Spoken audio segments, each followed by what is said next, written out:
Desenvolvimento. Substantivo masculino que designa o ato de desenvolver-se. Significa... Crescimento, progresso. Ah, mas o que eu tô querendo é esse aqui. Desenvolvimento sustentável.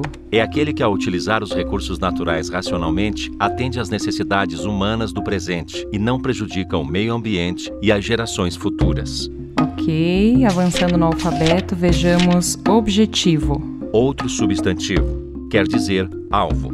17 alvos para não acabarmos com os recursos naturais do planeta antes que as próximas gerações cheguem. Parece bom. Obrigada, Aurélio. Acho que eu já sei o que perguntar pro pessoal. Educa ODS apresenta Energia da Sustentabilidade. Oi, gente. Estamos chegando. Boa tarde. Boa tarde. Boa tarde a todos e todas, todes. Prazer estar aqui hoje. Podemos começar por você? Claro. Elisa, estava pesquisando aqui um pouquinho antes da gente iniciar a nossa conversa e basicamente o que eu descobri é que a gente tem 17 objetivos para atingir, senão a gente não vai ter recursos naturais suficientes para as próximas gerações na Terra, é isso? Sim, e para responder então essa tua pergunta, eu gosto sempre de trazer um pouco de história por trás, né? Essa é a Elisa Badziak, ela é mestre em engenharia e trabalha na Rede Brasil do Pacto Global como gerente de meio ambiente. Quando a gente fala aí de preservação de recursos naturais da Terra, é legal lembrar que, assim, um marco da nossa história, da humanidade, é quando o homem sai do planeta, né, em direção à Lua. E acho que esse é um dos principais momentos onde a gente consegue ver aí a finitude e singularidade da Terra, né? E que esse assunto de cuidar mais dos nossos recursos naturais vem à tona com mais força. Isso aí ajuda nos anos que vêm, né, depois aí da década de 60, vem aí diversas discussões internacionais, então, que vão construir essa ideia de sustentabilidade, né? E aí o segundo marco, né, pulando alguns anos depois da saída do homem para fora da Terra, a gente chega em 1987, que tem um relatório que se chamou Relatório Nosso Futuro Comum. E é nesse relatório que a gente tem, então, a primeira vez esse conceito de desenvolvimento sustentável sendo trazido aí para o discurso público. E esse conceito fala justamente isso que você perguntou, né? Ele traz o conceito de desenvolvimento sustentável como aquele desenvolvimento que vai permitir com que a nossa geração consiga suprir as nossas necessidades sem comprometer que as gerações futuras supram suas próprias necessidades. E aí, quando a gente olha esse conceito e dá um segundo salto no tempo para 2015, existe um movimento internacional liderado pela ONU, né, e que lança, em 2015, a Agenda 2030, que vai trazer de novo esse conceito de sustentabilidade, né, um modelo de atuação aí como posso colocar aí um grande planejamento estratégico para a humanidade. E ele ainda traz uma nova camada desse conceito, né? Ele fala de 5 P's, que são pessoas, planetas e prosperidade, que seriam aquele mais popular tripé da sustentabilidade que a gente trabalha, né? Mas também ele adiciona aí 2 outros elementos, que é paz e parcerias, que são pontos muito chaves para a atuação das Nações Unidas, né? E além desses 5 pontos, então, ele traz o que é o coração, de fato, dessa Agenda 2030, são os 17 ODS, que foi, isso você me perguntou, né? A gente chama carinhosamente de ODS para encurtar o nome grande, que é Objetivo de Desenvolvimento Sustentável, né? E a gente pode até dividir esses ODS em questões sociais, como o ODS 2, que fala de combate à fome, a gente pode falar do ODS 13, que olha para questões mais ambientais, ou o ODS 8, que fala mais da parte de crescimento econômico, mas a grande beleza da agenda é justamente ela estressar essa ideia de que esses objetivos são integrados e indivisíveis. Quer dizer que se eu trabalho com uma coisa, necessariamente eu vou impactar outra. Não dá mais para a gente pensar em trabalhar em desenvolvimento e desenvolvimento sustentável sem essa visão holística, né? Tudo está conectado. Então não é só sobre árvores, mas eu não posso deixar de pensar nas árvores? Exatamente, é por aí. E dá pra gente segurar um pouquinho mais antes de comprar passagem para Marte, ou é bom a gente já começar a se preocupar com isso? Olha, eu prefiro investir em a gente melhorar essa nossa casa que é tão bonita, que a gente já conhece tão bem e está muito bem instalado nela, obrigada. Eu visitaria Marte, mas como uma turista mesmo. Tô contigo e não abro. Elisa, conta pra gente quem foi que definiu, então, esses objetivos. O então secretário-geral da ONU, Ban Ki-moon, com o suporte de um grupo, né, o Grupo de Desenvolvimento das Nações Unidas, começou um processo amplo de consulta pública. Então, vários stakeholders, como a gente diz, né, partes interessadas, foram consultadas. Esse processo se intensificou muito após o Rio+20, né, que até aconteceu aqui no Brasil, que foi em 2012. Então, esse processo de consulta amplo e inclusivo foi extensamente trabalhado, e aí também foi criado um grupo de trabalho para a elaboração, então, desses ODS. E aí, eles foram que, digamos assim, compilaram todos essas colaborações que foram recebidas de diversas partes do mundo. Esse grupo de trabalho era composto aí por 70 países, contava com especialistas, sociedade civil, comunidade científica e membros também, obviamente, do Sistema das Nações Unidas. E esse grupo, então, compilou tudo isso e entregou, então, para a Assembleia Geral da ONU, que aconteceu em 2015, e esse documento, então, final foi aprovado pelos 193 Estados-membros da ONU.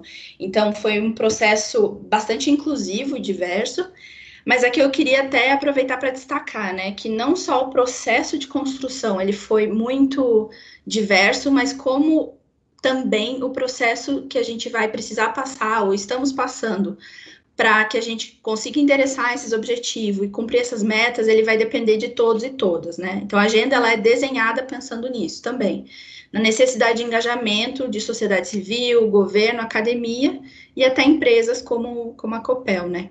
Então, quando a gente tem uma meta, por exemplo, que fala do DS7, que fala de energia limpa e acessível, a gente tem uma mãe lá que grita, né, quem cresceu no Paraná como eu, a mãe grita, desliga essa luz, tá achando que eu sou sócia da Copel?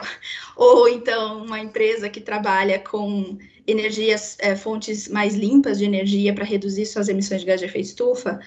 Esses dois atores estão trabalhando para contribuir com essa agenda e a gente atingir esses objetivos lá em 2030. Valeu, mães paranaenses. Nossas grandes parceiras. Muito. Agora, 17 dá muito trabalho, né, Elisa? Eu tô tranquila porque a gente trabalha aqui na Copel, uma empresa de energia, então pra gente é só o ODS 7. Acho que é isso, né, Pedro Barizon? Na verdade, eu não diria que é somente o ODS 7. O ODS 7 é um entre 5 que foram priorizados recentemente pelo setor elétrico, né, pelas empresas que compõem o setor elétrico brasileiro.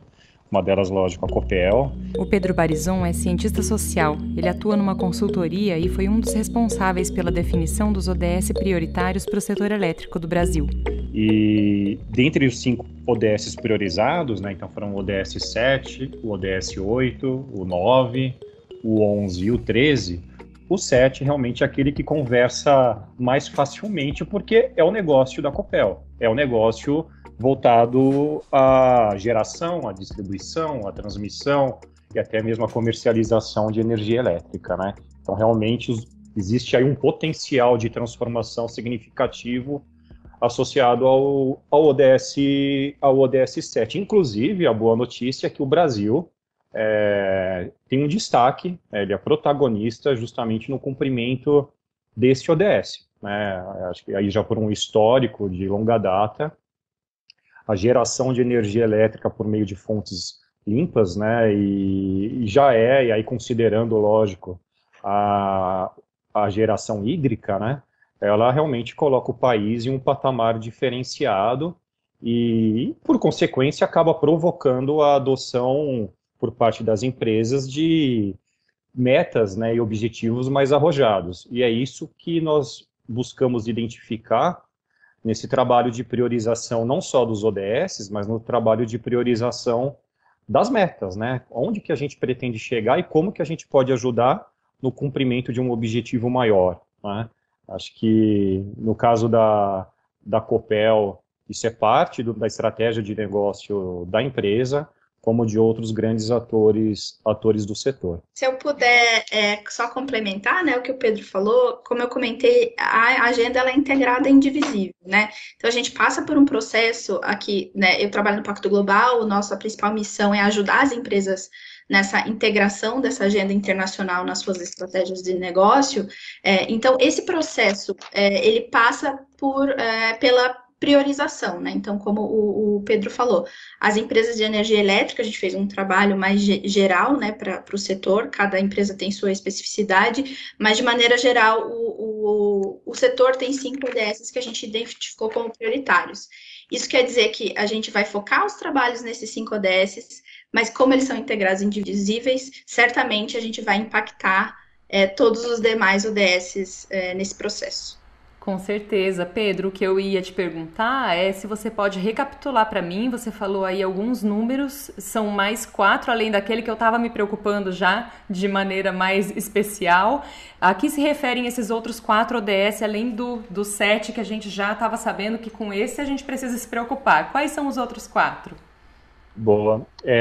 Nós temos então o ODS 8, que é de trabalho decente e crescimento econômico. Nesse, até na atual conjuntura, né, é um ODS que, no caso do Brasil, tem se mostrado um ODS de alto impacto, né, conjuntura, digo, da pandemia, né, infelizmente é notório que é um ODS que foi extremamente impactado por esse momento em que vivemos. Então, esse realmente foi um dos ODS também priorizados pelo setor. O ODS 9, que trata de uma forma mais ampliada de indústria, infraestrutura e inovação, e aí sempre destacamos o papel de infraestrutura e inovação no caso do setor elétrico, né, é algo que está na veia do setor, né, quando a gente fala de inovação, os incentivos que já existem para projetos associados à inovação, até muitas vezes associados a um regulatório já também presente no setor. Então tem o ODS 9, o ODS 11 de cidades e comunidades sustentáveis, e esse em especial, quando falamos de energia elétrica, né, ele acaba se inserindo em um contexto aí bem próximo do que a Elisa acabou de comentar, de convergência com outros ODS, né, quando falamos, por exemplo, de cidades inteligentes, né, quando falamos, por exemplo, do setor automotivo, quando falamos de processos de urbanização, né, quando falamos de acesso à energia, né, então, quando falamos de ODS 11, que trata de uma maneira bem ampliada de cidades e comunidades, ele acaba, lógico, puxando com uma certa relevância as responsabilidades do setor elétrico. E, por fim, o quinto ODS, que é o ODS 13, né, que é o de ação global contra a mudança do clima. Ele é um ODS que aí realmente é notório que existem grandes oportunidades, e aí digo oportunidades mesmo, e não num processo tão somente de mitigação de impactos, mas de um setor que pode ser e deve ser pioneiro nos seus compromissos assumidos, e que também foi priorizado dentro dessa agenda um pouco mais fechada do setor. Mas eu gosto também sempre de destacar, Raquel, que realmente é impossível, e esse trabalho que nós fizemos com os diferentes atores do setor realmente nos deixou bem claro que é impossível realmente tratar de um ODS sem ao menos enxergar qual que é o impacto que a gente está provocando nos outros, né? Então, durante todos os processos realizados, os 4 workshops que nós fizemos, isso ficou bem claro. Opa, agora já fico sabendo um pouquinho mais. O motivo desse podcast existir é justamente o lançamento de uma série de vídeos de animação que vão explicar isso que o Pedro falou, os objetivos priorizados pelo setor elétrico. E está conosco também a Luísa Cristina Tischner, que é a nossa superintendente de sustentabilidade e governança corporativa. Luísa, como é que surgiu a iniciativa de fazer essa série? Por que é importante explicar para as pessoas quais são esses ODS, com o que eles têm a ver?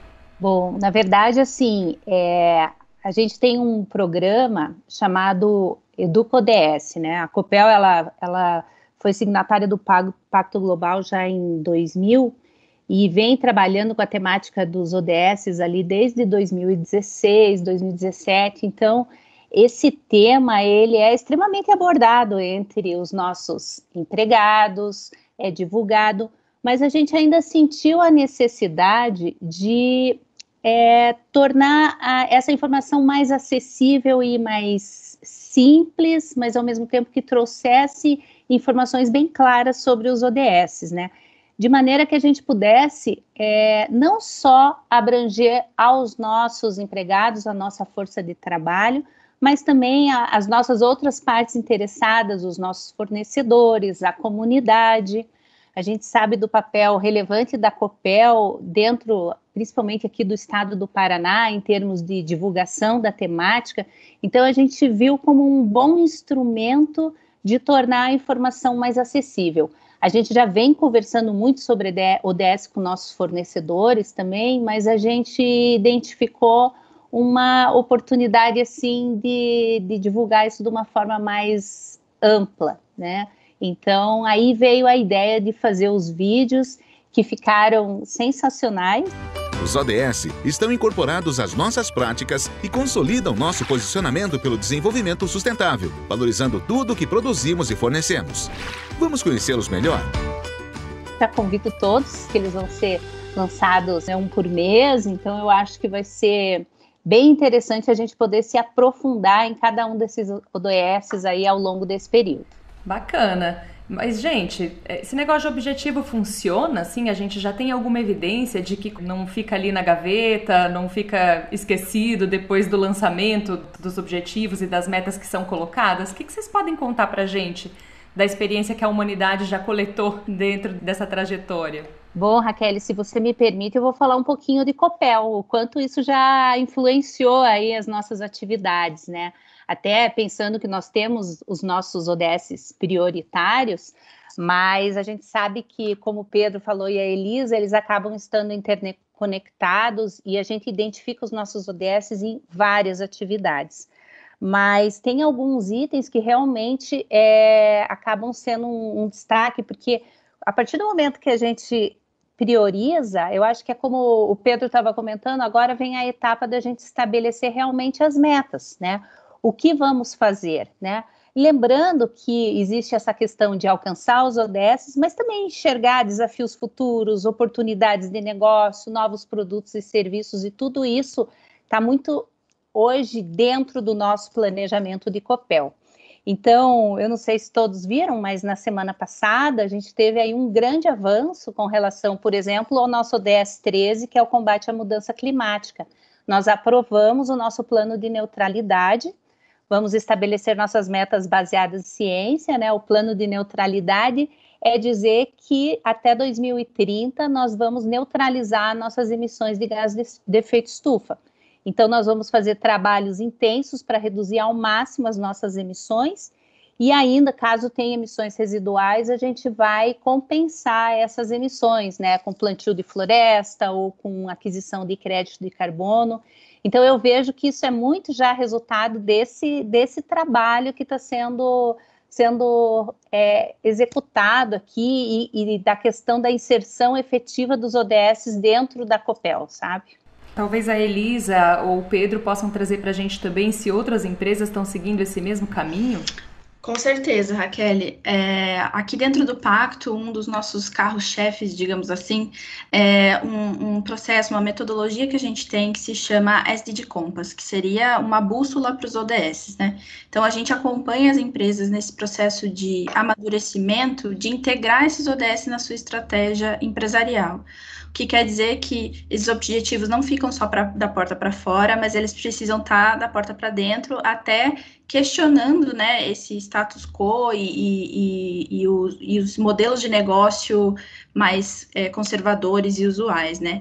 Esse processo, então, de integrar os ODS na estratégia empresarial, a gente costuma dizer que existem 5 passos, né? O primeiro é justamente entender essa agenda, que é o que a gente está fazendo um pouco aqui hoje, né? Que foi comentado aí que é um dos objetivos desse projeto, né? De trazer essa websérie dos ODS. O segundo passo é fazer a priorização comentada aqui pelo Pedro, né? O terceiro passo é de indicadores e metas, que foi um processo que a Copel passou e que o Pacto Global também fez um projeto, né, muito em parceria com a Copel também, de fazer essa priorização para o setor. depois a gente precisa fazer a integração de fato, né? Então, olhar para dentro da empresa, entender como que eu vou engajar minha alta liderança, engajar todos os meus funcionários e minha cadeia de fornecedores e até clientes, né? Para a gente avançar juntos nessa agenda. Como eu falei anteriormente, a gente precisa de todos os setores e todos os atores da sociedade engajados. E, por fim, a gente vai comunicar isso. Então, a gente observa que, por exemplo, as questões de ESG, né, daquela sigla que em inglês quer dizer meio ambiente, social e governança, cresceram muito no ano passado, né? Então, os investidores, sociedade internacional têm olhado muito para as empresas que cuidam mais dessa parte de sustentabilidade, né? Uma das provas disso foi que, por exemplo, a Rede Brasil do Pacto Global, que é a instituição que eu trabalho, né, a gente conseguiu crescer 42%. Hoje a gente tem 1.161 membros, 300 agora, não sei, vou saber de cabeça, mas acho que foram 340, né, ingressaram no ano passado. E isso foi uma prova, uma resposta de que cada vez mais a sustentabilidade vai precisar estar ligada ao DNA dos negócios, né? Então, foi uma resposta muito positiva e um pouco ao contrário do que a gente havia imaginado num ano tão desafiador que foi o ano de 2020, aí com a chegada da pandemia. Pois é, 340 novos membros com esse bichinho invisível, a olho nu, minúsculo, né, mudando os rumos da vida da gente, não é um resultado nada desprezível. E é bem sobre a pandemia que eu gostaria de perguntar ainda a vocês, quais são os maiores desafios que a gente tem pela frente, considerando esse cenário extremamente desafiador que se colocou diante da gente a partir da chegada do coronavírus. O que isso muda? Se eu puder falar um pouquinho, eu entendo que até foi um grande desafio do projeto, né? A Elisa se recorda bem também, acho que dessa parte.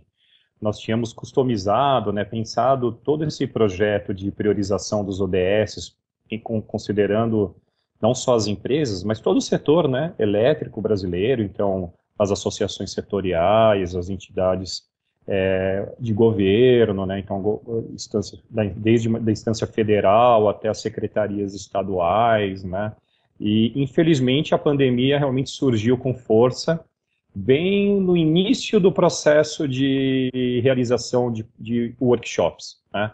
Inclusive, se não me falha a memória, o último bem realizado foi justamente na Copel, em que foi possível ainda reunir todo mundo, e na sequência nós tivemos um outro em Fortaleza, com apoio da Enel, né, super apoio da Enel, e que infelizmente não foi possível realizar como nós esperávamos. Foi ainda presencial, mas infelizmente com uma quantidade bem menor de participantes. Já existiam algumas restrições com relação a viagens, né, e logo depois disso fechou tudo, né, logo depois disso realmente as restrições aumentaram. E por consequência, durante as nossas conversas que passaram a ser realizadas à distância, né, por meio de videoconferências, começaram também a surgir conversas sobre os impactos associados à pandemia, né? Em especial, né, as empresas do setor também trazendo algumas preocupações, algumas problemáticas desde o início da pandemia, e também os possíveis impactos ainda não conhecidos, e eu acho que ainda hoje, aqui ao março de 2021, infelizmente a gente ainda não consegue entender e perceber o quanto que isso ainda vai impactar para frente, né? Nós sabemos hoje das consequências da pandemia, mas ainda não conseguimos mensurar o quanto que isso efetivamente vai impactar de hoje para frente. Olha, eu consigo recuperar determinada situação, seja ela de emprego, seja ela de acesso à energia, né? Que saímos de um status bem positivo, né, de acesso à energia, mas com relação a acesso, eu não digo a ter a energia disponível, mas a ter realmente o consumo de energia elétrica, né, a ser possibilitado, né, esse nível de acesso. Infelizmente, acho que essa conta esse diagnóstico a gente ainda não tem. Temos hipóteses, né? Então, hipóteses de que determinados ODS serão mais impactados e, por consequência, nós demoraremos mais para recuperar. Inclusive, acho que até eu sei que sai um pouco dos ODS priorizados pelo setor, mas que é um ODS que impacta todo mundo, né, que é o ODS 4, que trata de educação, né, o quanto que a pandemia agora vai realmente prejudicar todo um planejamento e todo o desenvolvimento de uma geração, né?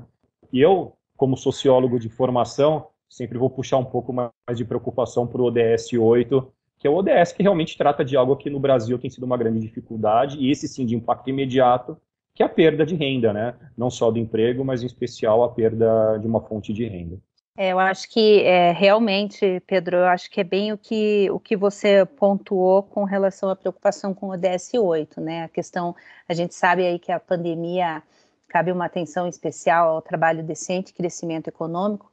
Eu falo, felizmente, a Copel teve resultados bons, mas a gente sabe a situação econômica geral do país, o que traz aí uma grande preocupação.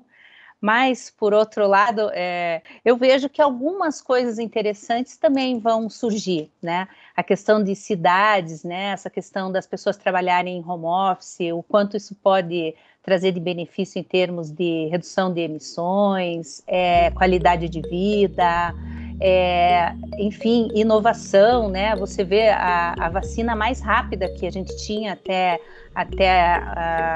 conhecimento foi uma vacina que durou 4 anos para sair, e agora a gente conseguiu desenvolver uma vacina em 1 ano, né?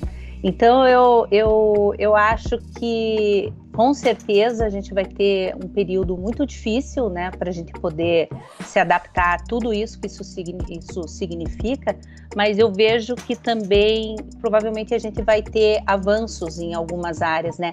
A educação com certeza sentiu bastante, eu tenho filhos que estudam, eu sei o quão difícil é, mas eu vejo também que, por outro lado, ela se torna acessível em algumas situações, né? De você, de repente, você poder se aprimorar em um tema que antes você não tinha acesso.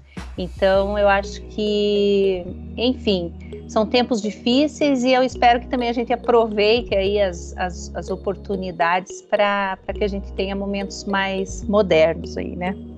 Eu acho que como toda grande mudança, a gente vai ter sempre uma perspectiva de olhar as coisas como desafios ou oportunidades, né? Assim também a Agenda 2030. Tem muitas empresas que encaram toda essa nova agenda e essa situação Covid com uma lente muito mais de desafio e outras como oportunidade, né? Então a gente incentiva que as empresas olhem para essas agendas, para essas situações através da lente da oportunidade. Não sendo aqui muito ingênua, né? Sabendo que existem desafios e que nada disso é fácil, mas a gente precisa começar a pensar fora do business as usual, fora do nosso processo mais conservador de operar e olhar com lentes mais de inovação, que foi isso que os meus colegas aqui de podcast trouxeram hoje. Maravilha, só tenho a agradecer a Elisa Badziak, o Pedro Barizon e a Luísa Tischner. Eu entrei aqui sabendo que o Aurélio me contou, mas já saio conhecendo um pouquinho mais sobre os ODS. Valeu, gente. Valeu, obrigado. Valeu, pessoal, obrigada. E obrigada a você, ouvinte, que chegou com a gente até aqui. Contamos com a sua parceria para espalhar essas informações por aí. Não deixe de assistir ao primeiro vídeo da série na playlist Energia da Sustentabilidade no canal da Copel no YouTube. E o nosso próximo episódio é sobre o Objetivo do Desenvolvimento Sustentável número 7, energia limpa e acessível para todos. Até lá!